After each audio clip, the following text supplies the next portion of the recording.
ಸಚಿವರು ತಿಮ್ಮಾಪುರ ಸರ್ ಅವ್ರ ಮನೆಗೆ ಹೋಗಿ ಭೇಟಿಯಾಗಿದ್ರಿ. ಏನ್ ಹೇಳ್ತೀರಿ ಸರ್ ಈಗ? ಏನ್ ಸಮಾಧಾನ ಆಯ್ತಾ? ಏನ ನೋಡಿ, ನಮ್ಮ ಜಿಲ್ಲೆಯ ಒಬ್ಬ ಹಿರಿಯ ನಾಯಕರು, ಮಾಜಿ ಸಚಿವರು, ಇವತ್ತು ಅವರಿಗೆ ಒಂದು ಸೌಜನ್ಯ ರೀತಿಯಲ್ಲಿ ನಾನು ಹೋಗಿ ಭೇಟಿಯಾಗಿ ಅವರಿಗೆ ಈ ರೀತಿ ಬರ ಪರಿಶೀಲನೆ ಮಾಡ್ತಾ ಇದ್ದೀನಿ. ನಿಮ್ಮ ತಾಲೂಕಲ್ಲಿ ಲೋಕಾಪುರಲ್ಲಿ ಕೂಡ ಆಗಿದೆ.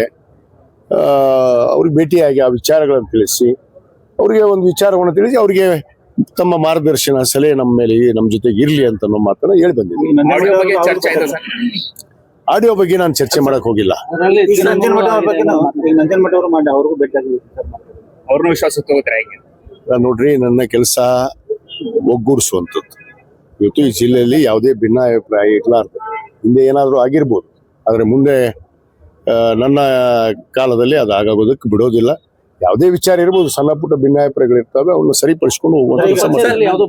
ಅವರು ಒಂದು ಪ್ರೆಸ್ಪೆಕ್ಟ್ ಮಾಡಿ ಹೇಳ್ತಾರೆ, ಅದನ್ನ ಸ್ವಲ್ಪ ಮಾತಾಡಿದ್ರೆ ನಿಜ, ಮಾತಾಡಿದ್ರೆ ಅವ್ರು ಯಾರೋ ಬಿಜೆಪಿ ಅವರು ಮಾಡಿದ್ದಾರೆ, ಎಡಿಟ್ ಇದೆ, ಕುತಂತ್ರ ಮಾಡಿದಾರೆ ನನ್ನ ವಿರುದ್ಧ.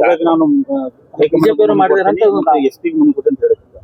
ಅಲ್ಲ, ಕೊಡ್ಲಿಲ್ಲ, ಕಂಪ್ಲೇಂಟ್ ಕೊಡ್ಲಿ ಅವರು. ಆ ರೀತಿ ಆದ್ರೆ ಅದನ್ನ ಕುಲ್ಲಂಕುಲ್ಲವಾಗಿ ನಮ್ಮ ಪೊಲೀಸ್ ವರಿಷ್ಠಾಧಿಕಾರಿಗೆ ನಾನು ಖಂಡಿತವಾಗಿ ಹೇಳ್ತೀನಿ, ಅದನ್ನ ಪರಿಶೀಲನೆ ಮಾಡೋದಕ್ಕೆ ಕಳ್ಸೋಣ. ಆ ರೀತಿ ಆಗಿದ್ರೆ ಚೆಕ್ ಮಾಡೋಣ, ಅದಕ್ಕೆ ಮುಂದೆ ವರಿಷ್ಠ ಏನ್ ನಿರ್ಧಾರ ತಗೋತಾರೆ. ಸರ್, ಯತೀಂದ್ರ ಸಿದ್ದರಾಮಯ್ಯನವರು ಭಾರತ ಹಿಂದೂ ರಾಷ್ಟ್ರವಾದ್ರೆ ಕಂಟಕ ಕಾದಿದೆ ಅಂತಕ್ಕಂಥ ಒಂದು ಹೇಳಿಕೆಯನ್ನು ಕೊಟ್ಟಿರ್ತಾರೆ.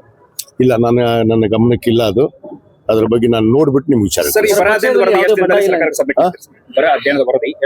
ಬಹುತೇಕ ಇನ್ನೂ 2 ದಿವಸದಲ್ಲಿ ನಾನು ಪೂರ್ಣ, ಇನ್ನು ನಮ್ಮ ಬಿಳಿಗಿ ಮತಕ್ಷೇತ್ರ ಒಂದು ಉಳಿದಿದೆ ಮತ್ತು ಲೋಕಾಪುರ. ಅವರು ನಾಳೆ ಹೋಗೋಣ ಅಂತ ಸನ್ಮಾನ್ಯ ಅರವಿಂದ್ ತಿಮ್ಮಾಪುರ ಹೇಳಿದ್ದಾರೆ. ಅವ್ರು ಕರ್ಕೊಂಡು ನಾಳೆ ಸ್ಥಳಿಗೆ ಭೇಟಿ ಕೊಟ್ಟು, ಮತ್ತು ಬೀಳಿಗೆ ಮತಕ್ಷೇತ್ರದ ನಮ್ಮ ಜೆ ಟಿ ಪಾಟೀಲ್ ಸಾಹೇಬರು ಕೂಡ, ಅವ್ರಿಗೂ ಕೂಡ ಹುಷಾರಿರಲಿಲ್ಲ, ಅವ್ರನ್ನೂ ಕರ್ಕೊಂಡು ನಾಳೆ ಅವೆರಡು ಮುಗಿಸ್ಕೊಂಡು ವರದಿಯನ್ನು ನನ್ನ ಸರ್ಕಾರಕ್ಕೆ ಸಲ್ಲಿಸ್ತೀನಿ. ಮಾಹಿತಿಗಳನ್ನು ಸಂಗ್ರಹಿಸಿದ್ರಿ. ನೋಡಿ, ಬಹಳಷ್ಟು ಕಡೆ ಮಳೆ ಆಗಿಲ್ಲ. ನಾನು ಈಗಾಗಲೇ ಇಳಕಲ್ ತಾಲೂಕು ಮತ್ತು ಗುಳೇಗೂಡು ತಾಲೂಕು ಮತ್ತು ಅದರಂತೆ ಬಾಗಲಕೋಟೆ ತಾಲೂಕು ಈಗಾಗಲೇ ಕಳೆದ 2 ದಿವಸದಿಂದ ನಾನು ನಿರಂತರವಾಗಿ ರೈತರ ಹೊಲಕ್ಕೂ ಭೇಟಿ ಕೊಟ್ಟು, ರೈತರನ್ನ ಭೇಟಿ ಮಾಡಿ ಅಲ್ಲಿ ಏನೇನು ಪರಿಸ್ಥಿತಿ ಇದೆ, ಯಾಕೆ ಇವತ್ತು ಸರಿಯಾಗಿ ಅಲ್ಲಿ ಬೆಳೆ ಬೆಳೆದಿಲ್ಲ, ಅದು ಮೂಲ ಮಳೆ ಆಗಿಲ್ಲ. ಮತ್ತು ಕೆಲವಷ್ಟು ಕಡೆ ಏನಾಗಿದೆ, ನದಿ ಬತ್ತಿ ಹೋಗಿರೋದ್ರಿಂದ ನದಿಯಂತ್ರ ನೀರು ತಗೊಂಡು ರೈತರು ಕೆಲವಷ್ಟು ಗುಳೇಗೂಡದಲ್ಲಿ ನದಿಯಂತ್ರ ನೀರು ತಗೊಂಡು ಒಂದು ವ್ಯವಸಾಯ ಮಾಡ್ತಾ ಇದ್ರು. ಅವ್ರಿಗೂ ಕೂಡ ಇವತ್ತು ಅದು ಬೆಳೆ ಸರಿಯಾಗಿ ಬೆಳೆದಿಲ್ಲ. ಆ ಕಾರಣಕ್ಕೆ ನಾನು ರೈತರನ್ನ ಸಂಪರ್ಕ ಮಾಡಿದ್ದೀನಿ, ಮತ್ತು ನಮ್ಮ ತಜ್ಞರು ಬಂದಿದ್ರು, ನಮ್ಮ ಹಾರ್ಟಿಕಲ್ಚರ್ ಯೂನಿವರ್ಸಿಟಿಯ ತಜ್ಞರು ಮತ್ತು ನಮ್ಮ JD ಕೃಷಿ ಇಲಾಖೆ ಅವರೆಲ್ಲರೂ ತಂಡವೇ ಹೋಗಿದ್ವಿ ನಾವು, ಮತ್ತು ಸ್ಥಳೀಯ ಶಾಸಕರು ನಮ್ಮ ಚಿಮ್ಮನಕಟ್ಟರು ಆಗಿರ್ಬೋದು, ಈ ಕಡೆ ಉಮೇಶ್ ಭೇಟಿ ಅವರಾಗಿರ್ಬೋದು, ಎಲ್ಲ ಭೇಟಿ ಕೊಟ್ಟಂತ ಸಂದರ್ಭದಲ್ಲಿ ಅನ್ಯಾಯ ಆಗಿದೆ ರೈತರಿಗೆ. ಅವ್ರಿಗೆ ನ್ಯಾಯ ಒದಗಿಸುವಂತ ಕೆಲಸ ಮಾಡಬೇಕು. ಈಗಾಗಲೇ ಸರ್ಕಾರ ಅವ್ರಿಗೆ ಇನ್ಶೂರೆನ್ಸ್ ಕೊಡೋದಕ್ಕೆ ಈಗಾಗಲೇ ಮುಂದಾಗಿದೆ. ಆ ಇನ್ಶೂರೆನ್ಸ್ ಅನ್ನ ಈಗಾಗಲೇ ನಮ್ಮ ಜಿಲ್ಲೆಯಲ್ಲಿ ಸುಮಾರು 60,000ಕ್ಕೂ ಹೆಚ್ಚು ಜನ ಇನ್ಶೂರೆನ್ಸ್ ಅನ್ನ ಇವತ್ತು ಭರ್ತಿ ಮಾಡಿದ್ದಾರೆ. ಅವ್ರಿಗೆಲ್ಲರಿಗೂ ಪರಿಹಾರವನ್ನು ಕೊಡಿಸುವಂತ ಖಂಡಿತವಾಗಿ ಕೆಲಸವನ್ನು ಮಾಡ್ತೀವಿ.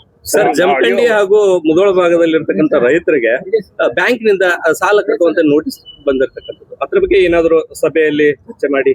ನೋಡಿ, ಬ್ಯಾಂಕ್ ನಿಂದ ನೋಟಿಸ್ ಬಂದಿದ್ವು ಅಂದ್ರೆ ಇವತ್ತು DCC ಬ್ಯಾಂಕ್, ಬಹುತೇಕ ನಮ್ಮ ಜಿಲ್ಲಾ ಕೇಂದ್ರ ಸಹಕಾರಿ ಬ್ಯಾಂಕ್ ನಿಂದ ಅವರು ಸಾಲವನ್ನು ಪಡೆದಿರ್ತಾರೆ. ಸಾಲವನ್ನು ಪಡೆದಾಗ ಯಾವುದೇ ಬ್ಯಾಂಕ್ನಲ್ಲಿ ಸಾಲ ಪಡೆದ ಸಂದರ್ಭದಲ್ಲಿ ಖಂಡಿತ ಭಾರ ಇದೆ, ಅದಕ್ಕೆ ಸರ್ಕಾರ ನಿರ್ಧಾರ ಮಾಡಬೇಕು. ಇವೆಲ್ಲ ಗಮನಗಳನ್ನ ನಾವು ಮಾನ್ಯ ಮುಖ್ಯಮಂತ್ರಿಗಳಿಗೆ ತರ್ತೀವಿ, ಮತ್ತೆ ಸಭೆಯನ್ನು ಮಾಡ್ತಾರೆ, ನಮ್ಮನ್ನೆಲ್ಲ ಕರೆದು ನಾವು ವರದಿಯನ್ನು ಕೊಡ್ಬೇಕಾಗತ್ತೆ. ಆ ವರದಿಯನ್ನ ನಾನು ಮುಟ್ಟಿಸ್ತೀನಿ, ಸರ್ಕಾರದ ಮುಂದೆ ಇಡ್ತೀನಿ.